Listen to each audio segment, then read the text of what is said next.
লক্ষ্মী দেবী একদিন, মন দিয়ে শুনবে, লক্ষ্মী দেবী একদিন বসে বসে জগন্নাথ মন্দিরে বসে বসে চিন্তা করছে।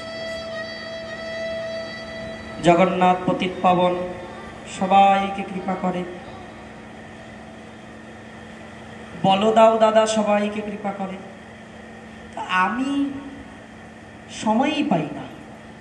ওই সারাদিন ওই 56 ব্যঞ্জন রন্ধন করতে করতে সময় কেটে যায়।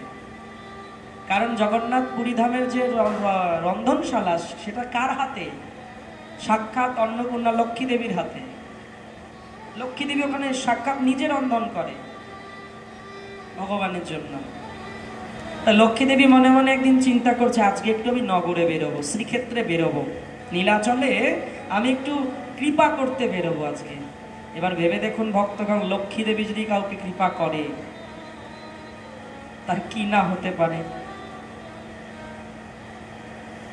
তো লক্ষ্মী দেবী মনে মনে চিন্তা করলেন, আমি তো কৃপা করব, কাকে করব? আচ্ছা বেশ, তাহলে প্রথম থেকে শুরু করি। আচ্ছা, এই মন্দিরের যারা নিত্য পূজারী পান্ডা আছে, ধার্মিক ব্রাহ্মণ, আমি তাদেরকে আগে একটু কৃপা করি। তো লক্ষ্মী দেবী মনে মনে এই কথা চিন্তা করে নীলাচলের সমস্ত পান্ডাদের ঘরে ঘরে যেতে লাগলো, ব্রাহ্মণদের ঘরে ঢুকতে লাগলো। কিন্তু কি দেখলো কি জানো? ব্রাহ্মণগণ 9টা 10টা পর্যন্ত ঘুমিয়ে আছে। তাদের আহার ঠিক নেই, তাদের আচরণ ঠিক নেই, তাদের ব্রাহ্মণত্ব ঠিক নেই, তাদের বাক্য শুদ্ধি নেই, তাদের আচরণ, অর্থাৎ মোট কথা তাদের মধ্যে থেকে ধর্মবিদেই নিয়েছে। শৌচতা নেই, সমদম তপ শৌচ খান্তি আর্যমেবচ, কিচ্ছু নেই। শুধু ওই 9টা গুণ সুতো ভেতরে পড়ে আছে, সেই 9টা গুণের একটাও নেই। লক্ষ্মী দেবী বিমুখ হয়ে গেলেন। আজকে এরা উচ্চকুল, হ্যাঁ, এদের আচরণ এরকম না, এদেরকে আমি কৃপা করব না। যাদের ব্রহ্ম মুহূর্তে উঠে ব্রহ্ম গায়ত্রী জপ করা উচিত, ত্রিসন্ধ্যা গায়ত্রী করা উচিত, তারা গায়ত্রীর কিছু জানে না, গায়ত্রীর মুদ্রা আদি কিছু দেখাতে জানে না, কোনো ধর্ম জ্ঞান নেই। লক্ষ্মী দেবী বেরিয়ে গেলেন। এবার মনে করলেন কাকে কৃপা করি। ঘুরছেন সমগ্র শ্রীক্ষেত্রে, শ্রীদেবী ঘুরছেন, কাকে কৃপা করব, কাকে কৃপা করব। করতে করতেই চিন্তা করতে করতে হঠাৎ একটা আঙিনার সামনে এসে লক্ষ্মী দেবী দাঁড়িয়ে পড়লেন, আর থেমে গেল। এমনিতেই চরণ থেমে গেল। কেন? সেই ঘরের থেকে সুগন্ধ চন্দনের গন্ধ আসছিল, আতরের গন্ধ আসছিল, ধূপ ধুনা গন্ধ আসছিল, আর হরিনামের ধ্বনি আসছিল। চারিদিকে গোবর দিয়ে মোছা লেপা, পরিষ্কার পরিচ্ছন্ন। আঙিনাতে তুলসী দেবীর বিরাজমান, চারিদিকে তুলসী দেবী দিয়ে সাজানো আঙিনা। বাতাবরণটাই অন্যরকম। লক্ষ্মী দেবী আর নিজের চরণকে অন্যদিকে নিতেই পারলেন না, আকৃষ্ট হয়ে বললেন, বাহ, এই আঙিনাটা বেশ সুন্দর তো, আমার প্রভুর নামধ্বনি ভেতর থেকে ভেসে ভেসে আসছে। আকৃষ্ট হয়ে পড়লেন। লক্ষ্মী দেবী ওই গৃহে প্রবেশ করলেন। গিয়ে দেখলেন, কে জানো, ওই নীলাচল ধামের যারা ম্যাথর, সেই এক গৃহে লক্ষ্মী দেবী প্রবেশ করলেন। ম্যাথর। কিন্তু লক্ষ্মী দেবী তাদের ভজন প্রভাবে প্রভাবিত হয়ে পড়লেন। সে যে কোন জাতি, কোন কুল, কিচ্ছু বিচার করলেন না। একবার তো মনে পড়েই গেল, আরে ওই ব্রাহ্মণের দিকে তো এই ম্যাথর অনেক ভালো। যাদের আচরণ করা উচিত ছিল তারা আচরণ করলো না। ব্রাহ্মণ ব্রাহ্মণ নহে যদি কৃষ্ণ ত্যাজে, শূদ্র শূদ্র নহে যদি কৃষ্ণ ভজে। লক্ষ্মী দেবী সাক্ষাৎ স্বরূপ ধারণ করে, এমনি নয়, কোনো আবেশে ঢোকেনি, আবেশ কোনো বা আকার ইঙ্গিতে প্রবেশ করেনি, সাক্ষাৎ নিজের শ্রী রূপ নিয়ে প্রবেশ করেছে। আর ওই গৃহস্থ দেখা মাত্র স্বামী স্ত্রী ছুটে এসে, আরে আমাদের পরম মঙ্গল, পরম মঙ্গল, আমাদের ঘরে কার পদার্পণ হলো? বললেন, শোনো, পাদ্য অর্ঘ্য সব পরে হবে, পাদ্য অর্ঘ্য যা দেওয়ার, পূজা অর্চন যা করবে পরে করবে। আমি এক মুহূর্ত দেরি করব না। তোমার ঘরে যা প্রসাদ রয়েছে শ্রীহরির, এক্ষুনি আমাকে পাতায় দাও, আমাকে এক্ষুনি সেই প্রসাদ দাও, আমি তোমার ঘরে আজকে ভোজন করব। বিষ্ণুর নৈবেদ্য যা ছিল তাদের, তারা তাড়াতাড়ি করে গোবর দিয়ে মুছে পরিষ্কার করে কোনো রকমে একটু কদলী পাতা এনে দিয়ে লক্ষ্মী দেবীকে ভোজনে দিয়েছে। আর লক্ষ্মী দেবী পরম আনন্দে সেই ভগবানের নৈবেদ্য, প্রসাদী নৈবেদ্য গ্রহণ করছে বসে বসে। এদিকে দাও দাদা অর্থাৎ বলরাম দাদা, বলরাম দাদাও একটু মনে মনে ভাবছে যাই একটু আমার শ্রীক্ষেত্রে একটু ঘুরে আসি। তো বলরাম দাদাও ঘুরতে ঘুরতে ঘুরতে ঘুরতে ঘুরতে ঘুরতে ওই আঙিনার সামনে দিয়ে যাচ্ছিল, ওর মধ্যে একটা সুন্দর মিষ্টি কণ্ঠস্বর কানে ভেসে এলো। আরে এই কণ্ঠস্বর তো আমার বৌমার। দাদা বলছে এই কণ্ঠস্বর তো আমার মনে হয় আমাদের বৌমার, লক্ষ্মী দেবীর। দেখি তো। তো একটু জানালার আড়াল দিয়ে বলরাম দাদা কি করেছে, টুকি মেরে দেখছে সর্বনাশ, লক্ষ্মী দেবী কি মর্যাদা ভুলে গেল, কার ঘরে এসে ভোজন করছে। বলরাম দাদা মনে মনে চিন্তা করছে, কার ঘরে এসে ভোজন করছে, কার হাতের প্রসাদী পাচ্ছে, কার হাতের রন্ধন পাচ্ছে লক্ষ্মী দেবী। সব মান মর্যাদা শ্রীক্ষেত্রে সব ভুইয়ে দিল সব। বলরাম দাদা চুপি চুপি তা দেখে আবার শ্রীমন্দিরে গিয়ে প্রবেশ করে মুখ ভার করে বসে আছে। বলরাম দাদা অনন্ত সংকর্ষণ বলরাম, যার মস্তকের উপরে পৃথিবী বিরাজমান, মুখ ভার করে গিয়ে শ্রীমন্দিরে গিয়ে বসে পড়েছে। লক্ষ্মী দেবী কৃপা করলেন, বরদান করলেন, তাদের ঐশ্বর্য প্রদান করলেন। যাও, তোমাদের কোনোদিন বিষ্ণু নৈবেদ্যের জোগাড় কমবে না, সারা জীবন তোমরা প্রাণ করে ভগবানের ভোগ লাগাতে পারবে। যাও, আমি তোমাদেরকে শ্রী প্রদান করে গেলাম। বর দিয়ে তিনি শ্রীমন্দিরে এসে ভগবানের জন্য রন্ধনশালায় প্রবেশ করে রন্ধন আরম্ভ করলেন। রন্ধন হয়ে গেল। জগন্নাথ দেবকে ডাক দিলেন, প্রভু রন্ধন তো শেষ, আসন প্রসাদ পান, ভোজন করুন। সুন্দর 3টা আসন দিল, বলরামজির একটা, সুভদ্রা মহারানীর একটা, আর নিজের পতি দেবতার একটা। লক্ষ্মী দেবী সুন্দর আসন দিয়ে ভোজন যা ছিল, সুন্দর স্বর্ণ থালা, লক্ষ্মী দেবী ভোজন দিচ্ছেন, সে তো আর আমার মতো দেবে না। সুন্দর সাজিয়ে দিয়ে বসে প্রার্থনা করছে, হে নাথ এসো, গ্রহণ করো, ভোগ লাগাও। জগন্নাথ গুরু বলছে, বেশ, কিন্তু খাদ্য রসিক পেটুক, পুরীধামে তো খাবার জন্যই আছেন তিনি, পুরীধামে কেবলমাত্র ভগবান ভোজন করেন। ভোজনে বসে পড়েছে। ভোজনে বসে যেই হাতে নিয়েছে, নজর গেছে দাদার দিকে। আরে দাদা তো আসেনি। মুখটা ভার করে একেবারে যেন বাংলার পাঁচ, মুখখানাকে এমন করে দাদা চুপ করে বসে আছে। একে তো অনন্ত নাগ, তারপরে যদি মুখ ফুলায়, অনন্ত নাগ যদি মুখ ফুলিয়ে বসে থাকে তাহলে কি রকম চেহারা হতে পারে ভাবুন একবার কল্পনার দৃষ্টি দিয়ে। এখন দাদা ভোজনে বসেনি, সে তো ভোজন গ্রহণ করতে পারে না, তো দাদা কেউ ডাক দিয়েছে, দাদা এসো ভোজন করো, কোনো বাক্য বলছে না। যখন অতিরিক্ত রাগ হয়, কারো উপর অভিমান হয়, দেখবেন কথাও বলবে না, চুপ হয়ে যাবে।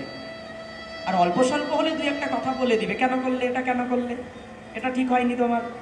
অতিরিক্ত হলে চুপ, কথা বলবে না, কথা বলছে না। জগন্নাথ ভগবান তো বুঝে গেলেন দাদার কিছু হয়েছে। উঠে ভোজন ছেড়ে উঠে দাদার কাছে গিয়ে দাঁড়িয়ে বলছে, দাদা কি হয়েছে? বলে, আজকের থেকে আমি এই শ্রী মন্দিরে, এই শ্রীক্ষেত্রে ভোজন করব না। কেন ভোজন কেন করবে না? বলে, না, এই মন্দিরের মর্যাদা হানি হয়েছে, এই মন্দিরের মর্যাদা হানি করা হয়েছে। এই মর্যাদা হানির এখানে আমি তার হাতের প্রসাদ পাই না। যে মর্যাদা হানি করে তার হাতের রন্ধন আমি পাই না। বললেন তার হাতের রন্ধন আমি পাই না। লক্ষ্মী দেবী তো কান পেতে শুনলেন কথাটা, তার হাতের রন্ধন পাই না, আর এই শ্রীক্ষেত্রে তো আমিই রন্ধন করি, তার মানে আমার হাতের পাবেন না। জগন্নাথ ভগবান তো অন্তর্যামী, সব তো জানেন, বুঝে গেলেন যে দাদাকে কোনো মতে রাজি করানো যাবে না, এই মুহূর্তে তো অন্তপক্ষে না। এখন একবার দাদার দিকে তাকায়, একবার লক্ষ্মী দেবীর দিকে তাকায়। এখন কি করবে? স্ত্রী রান্না করে বসে আছে, তাও ছেড়ে যেতে পারছে না, এদিকে দাদা পাচ্ছে না, সেই মর্যাদার খাতিরে সেও নিচ্ছে না। শেষমেশ দাদার কথা মতো বললেন আমিও পাবো না, দাদা যদি না পায় তাহলে আমিও পাবো না। এই কথা শোনা মাত্র সুভদ্রা মহারানী আসন ছেড়ে উঠে দাঁড়িয়ে বললেন আমার দাদারাই যদি না পায় তাহলে আমি তাদের সম্মানার্থে আমি কি করে পাই, সম্মানহানি হবে, আমিও পাবো না। বেশ, লক্ষ্মী দেবীর মান হয়ে গেল। আমি কি এমন মর্যাদা হানি করলাম যে আমার হাতে রন্ধনই পাবে না? বেশ, খুব ভালো, ঠিক আছে, আমার হাতে রন্ধনই যদি না পায় তাহলে আমি এই শ্রীক্ষেত্রে আর থাকবো না, কোনো দরকার নেই আমার এই মন্দিরে থেকে রন্ধন করার কারোর জন্য। প্রভু স্বামীকে বলছেন, প্রভু তাহলে আমার কি কোনো প্রয়োজন নেই এই বাড়িতে? মানে এইভাবেই বলছি, এই বাড়িতে আমার তাদের কোনো প্রয়োজন নেই, আমার হাতে রন্ধনই যদি আপনারা না পাবেন তাহলে আমার কোনো প্রয়োজন নেই, তাহলে আপনারা বিদায় দিন, আমি চলে যাই। জগন্নাথ ভগবান কোনো কথা বললেন না। যেই কোনো উত্তর না দিলেন তখনই মা জাতি তো আবার এটা অনেকটু বেশি ভাবে, উত্তর না দিলে আবার অনেক কিছু বলে। যদি সেজে গুজে এসে দাঁড়িয়ে সামনে বাবার সামনে দাঁড়িয়ে বলে বলো না কেমন লাগছে, বলে ভালো লাগছে, মিথ্যা কথা বলছো, না ভালো লাগছে না তুমি বানিয়ে বলছো, মানে বললেও দোষ না বললেও দোষ। জগন্নাথ ভগবান চুপ করে দাঁড়িয়ে রইল, আর লক্ষ্মী দেবী বললেন চুপ করে থাকাটা হলো সম্মতির লক্ষণ। মনে মনে ভেবে নিলেন চুপ থাকা মানে কি, তুমি চুরি করেছো? যদি হ্যাঁ বা না কোনো উত্তর না করি তাহলে ঝোঁকে কোন দিকে? হ্যাঁ আমি করেছি, এদিকেই যাই। লক্ষ্মী দেবী মান করে ফেললেন। খুব ভালো, ওইভাবে সেই দিন কেটে গেল।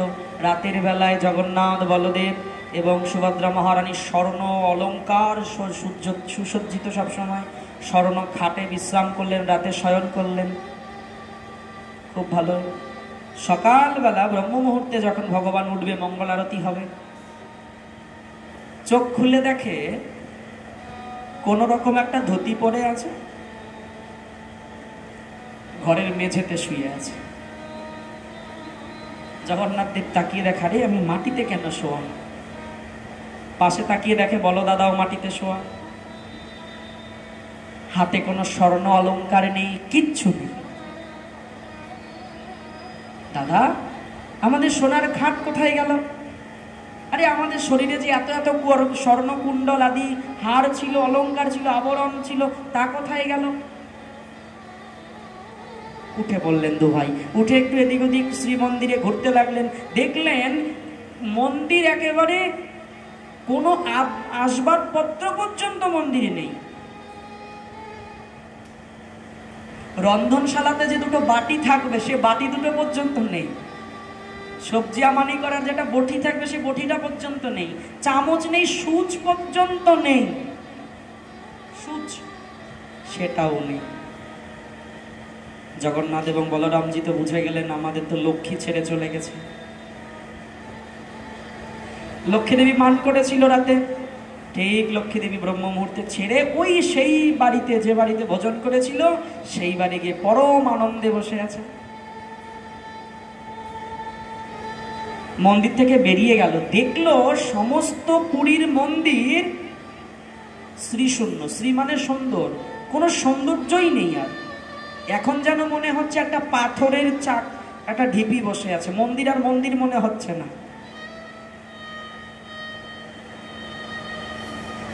বলরামজি বলছে কালকে কিন্তু প্রসাদ কিছু পাওয়া হয় না, এখন তো কেমন কেমন একটু লাগে। খিদে কতক্ষণ সহ্য করা যায়? খিদে আসলে সব অভিমান পালিয়ে যায়। যদি কেউ রাগ করে বলে আমি খাবো না, কয়দিন কতক্ষণ থাকো? একদিন দুদিন, তারপরে চুরি করে শেষে জল দেওয়া অন্ন পেতে হবে। প্রেম সে বলো, তার থেকে ভালো কথা প্রসাদ পাও বাবু, চুপচাপ থাকো। এইবার জগন্নাথজি বলছে, আচ্ছা বেশ দাদা, এক কাজ করলে হয় না, চলো আমরাই নিজে গিয়ে কিছু একটু ভান্ডারে ঘরে যা পাবো আমরাই নিজে একটু বানিয়ে নেব। বেশ চল ভাই, আজকে দুজনেই রান্না করি। ও মা কি বলবে, শস্য ভান্ডার ঘরে গিয়ে দেখে ভান্ডারগুলোই নেই। আটা চাল সবজি তো দূরের কথা, তেল নুন তো দূরের কথা, যে ভাণ্ডগুলোতে শস্য রাখা থাকে সেই ভাণ্ডগুলো পর্যন্ত ফাঁকা। দাদা আমরা বড় ভুল করেছি। বলরামজি তো একটু অভিমানী। না না, কোনো ভুল হয়নি, চলো ঠিক আমরা কোথাও না কোথায় ভোজন পেয়ে যাব, কোনো না কোনো ভক্ত আমাদেরকে ঠিক দেবে। দুর্ভাগ্য এমন এসে দাঁড়ালো ভগবানের, মন্দির থেকে বেরিয়ে যেদিকে যায় কেউ আর ঘুরে তাকায় না। জগন্নাথজি সাক্ষাৎ গিয়ে যদি কারো সামনে দাঁড়ায়, চেনেই না কে জগন্নাথ, কে বলরাম, কে সুভদ্রা, চিনতেই যেন পারছে না। যেমন কি হয়, কোন প্রভাবশালী ব্যক্তি, সম্মানীয় ব্যক্তির যদি সম্মান হানি হয়ে যায় সমাজের বুকে, কাজলের থেকেও কালো কি কলঙ্ক যদি জীবনে একবার চলে আসে, যত বড়ই মানি গুণী ধনী যাই হোক না কেন, সমাজ তোমাকে একটুও সম্মান দেবে না।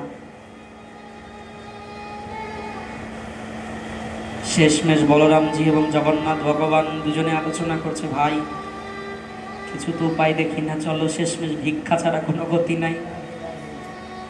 আচ্ছা ভিক্ষায় যেতে গেলে তো একটা ব্যাগ বা একটা পাত্র দরকার, সেটাও না। কোন রকম একটু পিতাম্বরী আছে আর নীলাম্বরী বলরামজির আছে, গায়ের উত্তরীটা পর্যন্ত নাই। কোন রকম লজ্জাটুক কেড়ে নেয়নি, লক্ষ্মীদেবী ওটুক দিয়ে গেছে, ভাগ্যিস। পিতাম্বরী আর বলরামজি নীলাম্বরী নিয়ে নেয়নি, ওই নিয়ে কোন রকম আছে। ভিক্ষায় যে যাবে, ভিক্ষা চাইলেও না ভিক্ষা দিচ্ছে না। ওই সমুদ্রের পাড়ে গিয়ে দুই ভাই বসে আছে হাত পেতে, কেউ কিছু দেয় না। তো এইরকম হতে হতে কেউ কিছু দেয় না, ভিক্ষা দেয় না, সবাইকে আশেপাশে সবাইকে দিচ্ছে। মানে ভিখারিরা যেখানে ভিক্ষা করতে বসেছে লাইন করে, সেখানে গিয়ে দুজন বসেছে, সবাইকে দিয়ে দিয়ে চলে যায়, কিন্তু ওই দুজনকে কেউ দেয় না। কি করা যায়? সারাদিন চলে গেল। তারপর কোনো ক্রমে একজন কটা মুড়ি মুড়ি মুড়ি আমরা চিনি তো মুড়ি, সেই মুড়ি এনে দুজনকে না দিয়েছে। মুড়ি মুড়ি দিয়েছে জগন্নাথ বলরামজিকে। আর বলরামজি জগন্নাথজি মনে করছে, শোনো ভাই, খিদার সময় ওই লবণ ছাড়া জল দেওয়া অন্ন বেশ ভালো লাগে, এই মুড়ি সই। ভগবানের তো কোনো দোষ নেই, চলো আমরা এখন এই মুড়িই পাবো। কিন্তু লক্ষ্মীদেবী ওই দৃশ্য দেখে ফেললেন দূর থেকে, অন্তর্দৃষ্টি দিয়ে, অন্তর্যামী তো, দূর থেকে দেখে ফেললেন যে কোনো একজন কৃপা করে এক মুঠ মুড়ি দিয়ে দিয়েছে, না ওটাও দেওয়া যাবে না। লক্ষ্মীদেবী এমন অপ্রসন্ন হয়েছে, এমন একটা জোরে হাওয়া এসেছে, সব মুড়ি নিতাই গৌর হরিবল সমুদ্রে খালি হাত নিয়ে দাঁড়িয়ে আছে, মুড়িও উড়ে চলে গেছে। কি করা যায়? দাদাকে এখন একটু একটু করে বোঝাচ্ছে, দাদা কতক্ষণ খিদা সহ্য করুন, নীলাচলে এসেছিলাম শুধু ভোজন করার জন্য, দুদিন হয়ে গেল কোনো ভোজন নাই। আর এদিকে লক্ষ্মীদেবী কি করেছে জানো? ওই গৃহে, যে গৃহে ফিরে গেছিল সেই গৃহের আঙিনায় দান ছত্র খুলেছে দেখানোর জন্য। লক্ষ্মীদেবী বলছেন যে দেখো ভগবান হতে পারো, কিন্তু আমি যদি তোমাকে ছেড়ে চলে যাই তোমার গতি কি হবে? লক্ষ্মীদেবী এদিকে দান ছত্র খুলেছে সে আঙিনার মাঝে, গরিব দুঃখী কেউ রইল না, সমস্ত নীলাচল ধনী হয়ে গেল, এক একজন রাজার মতো হয়ে গেল। বলরামজিকে বলছে, দাদা এক কাজ করো, চলো আমরা কোনো প্রকার একটি নিজের রূপটাকে ঢেকে ওই লাইনে গিয়ে দাঁড়াই।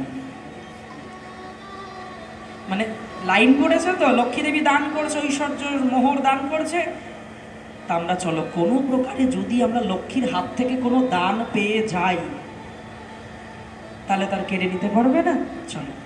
তো দুইজন সুন্দর একেবারে কোনো প্রকারে একটু রূপটাকে ঢেকে ওই লাইনে গিয়ে দাঁড়িয়েছে। কিন্তু যতই দাঁড়াও হাজার জনের মাঝে যেমন ভগবান তার প্রকৃত ভক্তকে খুঁজে নেয়, লক্ষ জনের কোটি জনের মাঝে থেকেও একজনকে বের করে নেয়, এরই আমার দাস। লক্ষদ্বীপ তদ্রুপ কি করেছে, এত দান করছে, মাঝখান থেকে বলরামজি এবং জগন্নাথজিকে চিনে ফেলেছে। দান এখানে এসে থেমে গেছে, আর দান করছে। জগন্নাথজি দেখলো এই কাজটাও হলো না, আমাদের দান করলো না। তখন বলরামজির কাছে প্রার্থনা করছে, দাদা তোমার অভিমান এখন ছাড়ো, অভিমান ছেড়ে চলো লক্ষ্মী দেবীর কাছে গিয়ে আমরা দাঁড়াই। বলরামজি দেখলেন কোনো উপায় নেই, গিয়ে লক্ষ্মী দেবীর কাছে গিয়ে বললেন যে আমাদের ভুল হয়ে গেছে। জগন্নাথজি বলছেন আমাদের ভুল হয়ে গেছে। তখন লক্ষ্মী দেবী বলছে, কৃপা কি পাত্র দেখে করা যায়? কৃপা তো হয় ভক্তি দেখে। যার হৃদয়ে যত ভক্তি সে কৃপা এমনি পেয়ে যায়। জোর করে কোনোদিন কৃপা পাওয়া যায় না। আচরণ পাইয়ে দেয় ভালোবাসা, জোর করে কোনোদিন কারো কাছ থেকে ভালোবাসাও আদায় করা যায় না। স্বভাব চরিত্র আচরণই ভালোবাসাকে এনে দেয়। হে দাদা, বলরামজিকে বলছে, হে দাদা আমি কি ভুল করেছিলাম? ওদের ভক্তি দেখে আমি প্রসন্ন হয়েছিলাম, আমি কি ভুল করেছিলাম?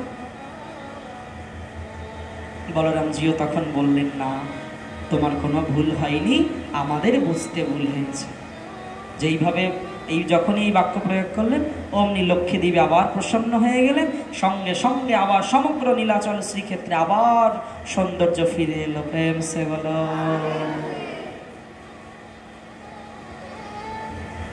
তাই বললেন কি, দেখিয়া তোমার কাজ মনে হাসে ধর্মরাজ, জানো না ভাঙ্গিবে না এ না ঠাট, প্রেমানন্দ কহে যদি কৃষ্ণ কহ নিরবধি, সংসার